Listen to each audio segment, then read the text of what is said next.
Hello, Caroline. Are you there? Please reply if you're reading this. I wanted to ask you something. You married my son 2 years ago and came to live with us, but you're still working. Why is that? When are you going to quit that silly job of yours? You're going to be 30 in a few months, you know, right? You also know that my husband runs a company and someone has to take over that company after your husband. I suggest you start getting busy bringing a new member to this family. A male heir who will take over the company one day.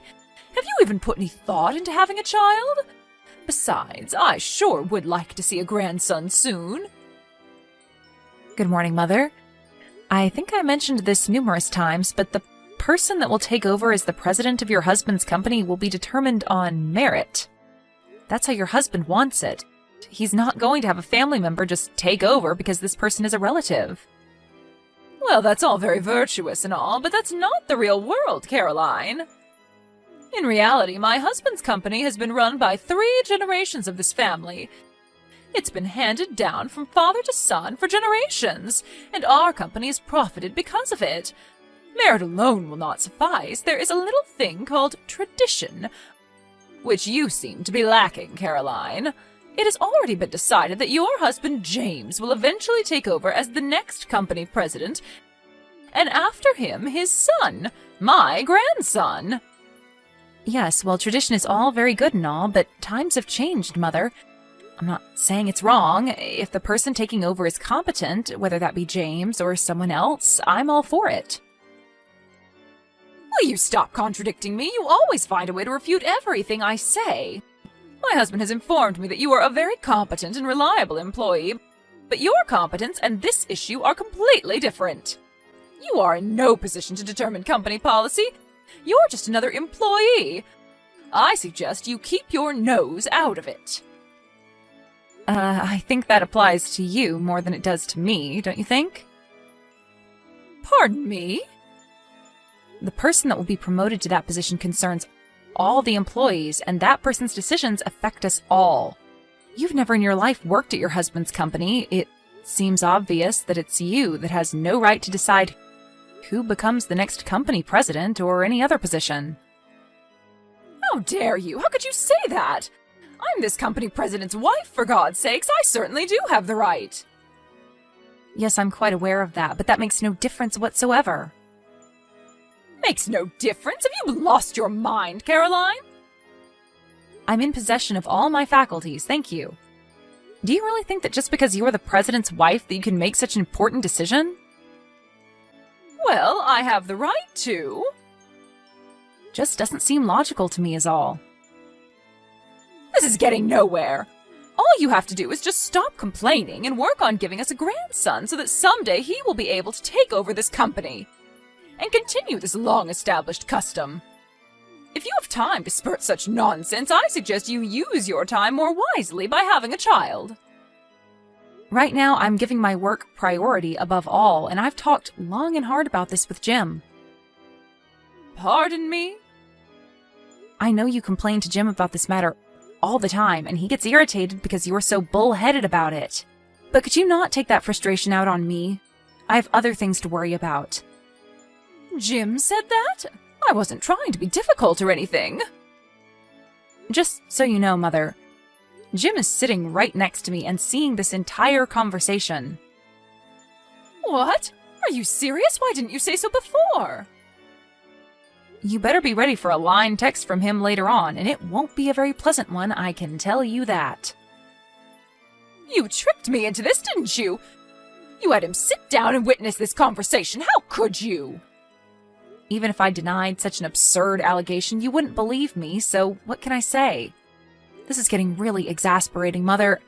I really have to go. Goodbye. Caroline, are you seeing this? Answer me! I want you to come home right away and do a little cleaning. The place is a total mess. You married into this family and you live in this house. You have an obligation to do some of the chores.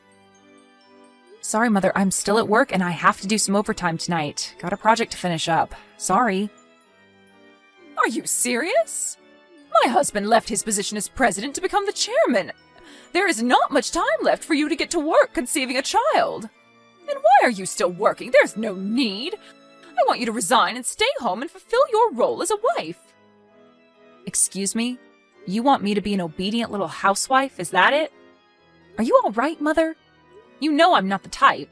Like I said, I give my work priority above all. Are you still going on about that? Anyways, Jim did the cleaning as soon as he got home earlier. He just sent me a line saying that he finished. Wait, you're having James clean the house? Don't tell me he's also cooking. Yes, sometimes, anyways. We're not even living together anymore. How could you even know the place is a mess? We both share household chores. When he's busy, I do the cleaning and cooking. That's what we agreed on. I don't need you telling us what to do. Don't tell me you want me to come to your house and clean too. Is that what you're getting at? Is that what a housewife has to do? This sounds like your typical mother-in-law pestering her son's wife kind of scenario, like in some daytime soap opera. We didn't opt to live near you guys just so you would pester us day and night. How could you say that? It's a mother's duty to look after her son and, in extension, his wife. To pass the experiences of being the wife of a company president. I'm sorry, Mother, but before you start with all the same old hot air again, I received permission from Jim to respond however I saw fit. Just so you're aware. Jim gave you permission? And what's this about hot air? Also, I'm going to be pretty busy with this current project, so if you send me any messages that sound like the same old spiel, well, I'm simply not going to respond. Wait, what? So you're just going to ignore me, is that it? Yes, I already got Jim's permission to do it. Jim would never allow such a thing. I better have a talk with him about this nonsense. I really can't have you interfering with my work. We're in a crucial phase now, so I would appreciate your cooperation, Mother. You really know how to anger someone, Caroline. Yeah, well, whatever. How could you just ignore your mother-in-law, for Christ's sake? Always giving your work priority and shunning your responsibilities at home. What kind of a wife are you, anyway? I will make you listen and obey me. Mark my words, Caroline. You'll regret talking to me that way. Mother, have you gone totally nuts? Why did you go into our house without permission? And why did you change the locks? How do you expect us to get in? Are you trying to lock us out of our own home? Do you realize what you're doing, Mother? And besides, where the hell did you get a spare key? I never gave you one, and neither did Jim. I simply took my son's key and had a spare made down at the mall. Hold on a second, Mother. You had a spare made without us knowing? Yes, when he visited us last month, I saw his key case on the kitchen table. And when Jim and my husband were watching that football game, I drove down to the mall and had a spare made. He never knew it was missing. You just went and made a spare key to our house? For what, may I ask? Yes, that's because you two would never give me one. Jim promised he would when you first moved in.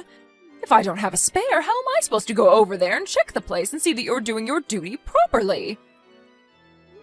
Mother, do I really have to explain? Stop right there, Caroline. If you want to enter this house again, I suggest you admit that you were wrong and obey my every demand.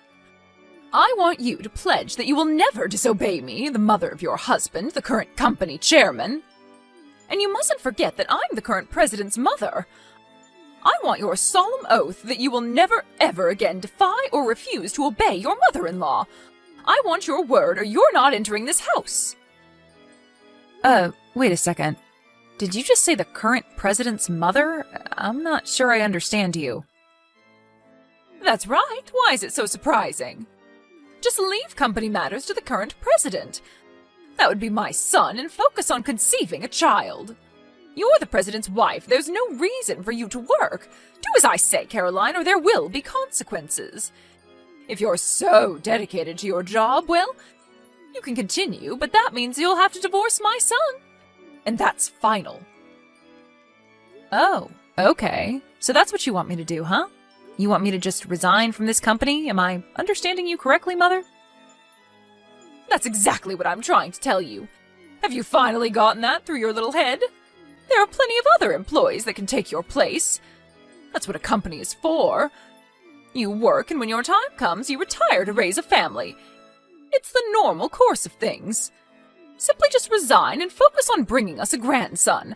That's your role. It's about time you learned that, Caroline. Oh, okay, Mother. That means we'll just have to see the demise of this company, I suppose. You're joking, right?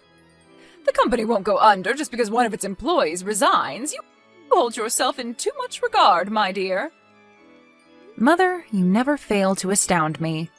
I really thought you had the company's survival in mind and that you were serious in your concern regarding who would take over as president, but then you tell me that I have to resign, and not for the good of the company, but to have a baby. What are you trying to say, Caroline? My concern for the company and the family are clear-cut and logical. There is nothing irrational or unjustifiable about what I'm saying. Oh, but it is completely irrational in my opinion. Okay, so if you think what I'm saying is so irrational, then explain that to me. Which part of it is it that you find so unreasonable? Like I said, you attach too much importance to yourself. It embarrasses me whenever you applaud yourself, extolling the virtues of your own work all the time. I mean, how arrogant do you have to be to say the company will go bankrupt if you quit? My God, the audacity! Mother, I hate to tell you this, but I'm the new president of the company. Say again? What did you just say? I said, I'm the new president of the company. I recently took over. I'm surprised you didn't know. Stop joking around, Caroline. I'm serious. This is no laughing matter. This concerns the future of our family. The next president has already been determined, ever since he was born, as a matter of fact. How could he give that position to you, please? Then why don't you ask your husband or contact Jim right now and ask him? They will both tell you the same thing. Or you could even call the office and every employee there will tell you the same thing. This is some kind of prank, right? And what about James? What's James going to do? If he's not president, is he just a regular employee? That can't be. Jim's set to resign by the end of next month. Again, I'm surprised you didn't know. Resign? You're saying he's going to quit the company? Yes, he says he has other objectives, so for now he'll work freelance and see how things go. Freelance? Meaning he's not even going to be employed by a company? Yes, for a while, I guess, after which he says he will eventually start his own company. Start his own company? But why can't he just take over this company? Why would he start his own? Don't tell me you don't even know about that. I thought for sure you would know that. I didn't realize there was such a lack of communication in your family. Jim said that when he went to visit last time, he brought it up several times. He did? I never... He told me that your husband and Jim discussed this possibly years ago. Jim wanted his advice. After all, your husband built his company from scratch. Who better to get advice from, right? Huh? Really? And this was all before Jim and I got married. Neither my husband nor Jim mentioned anything. Oh, and as a side note, as for being selected as president of the company, both Jim and his father were explicit in their decision that I keep my business matters separate from my personal ones, meaning even if I became president, it would not affect our personal lives. And this decision does not mean that because Jim was not selected as president that I stole it from him. Please don't get that idea. Why wasn't I told about this? This is important. My husband nor Jim gave any clue as to what was going on.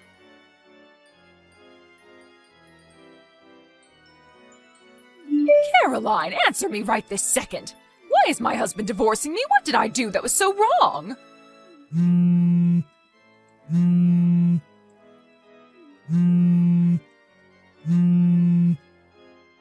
Ever since you arrived, this family has gone totally haywire. You ruined our family, Caroline. And why did Jim throw away the opportunity to become the president of his own family business? And now he's a freelancer? Why? And my husband, he didn't lift a finger to stop him. As a matter of fact, he encouraged him to quit and become a freelancer. What has gotten into everyone? You put a jinx on this family, Caroline. But the worst was yet to come. They appointed you as the next president of our company? How did you manage to dupe everyone? And now my husband wants a divorce? This is like some nightmare.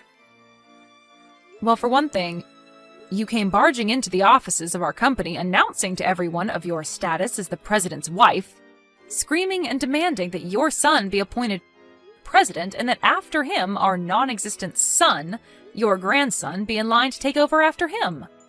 That didn't go over too well, especially with your husband. He was humiliated in front of all of his employees. Well, I only did that to protect our... If that security guard hadn't stopped you, you were going to come barging into my office and make a scene. Weren't you? But your actions were futile. A complete waste of time. Did you really think that you would be able to change policy or any decision the company makes? You have zero authority to make such demands.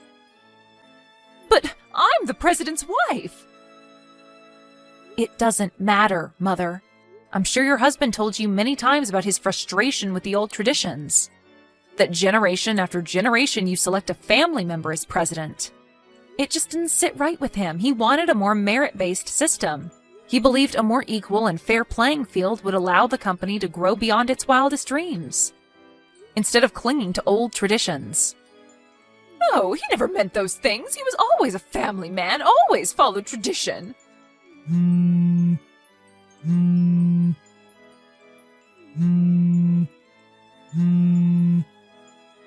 Please, Caroline, talk to my husband and ask him to rescind this silly divorce. He doesn't need to do this. I'll change. Please convince him. I really can't do that, Mother. It's really not my concern. Why? Why can't you at least do this little favor for me? Please, Mother, work it out yourself. I have nothing whatsoever to do with your marriage. It's kind of late. I have to get some sleep. Goodbye. Please, Caroline, help me. Okay, I'll give you my blessing. How's that? I give you my blessing that you become the next president. Will you then help me in return? And about who will take over after you, well, I'll leave that up to you and James. You two can make that final decision. I won't interfere at all. What do you say, Caroline? Please? Please convince my husband to think it over. Please. Caroline, are you still there? Please don't cut me off. Please, Caroline, I need your help. Actually, my father-in-law told her that he was considering me as the next president, but she just wouldn't listen. Her mind just seemed to shut down whenever he brought up the subject. She couldn't accept the fact. The only thing that was on her mind was that her son was destined to become the next president, and that the wife would have to stay at home and have babies. Eventually, I was appointed as the next president, but that fact never entered my mother-in-law's mind in the slightest. Her son was the only person in the world that would be appointed, and that was that. There was no convincing her. She was so programmed by her self-delusions, a form of self-hypnosis if you ask me. It was probably in that state of mind that made her barge into the office and cause the embarrassing scene in front of all those employees. My father-in-law was so infuriated by the incident that he began to question why he was even married to her, which eventually led him to file for divorce. After the divorce went through, she received a comfortable settlement and returned to her grandparents' home back east. But her spendthrift ways as the president's wife never really waned, and her savings quickly diminished. Her grandparents were worried that she would next target their meager savings and pension, and quickly cut ties with her. I heard she was living all alone in some beat-up apartment downtown doing various part-time jobs to make ends meet.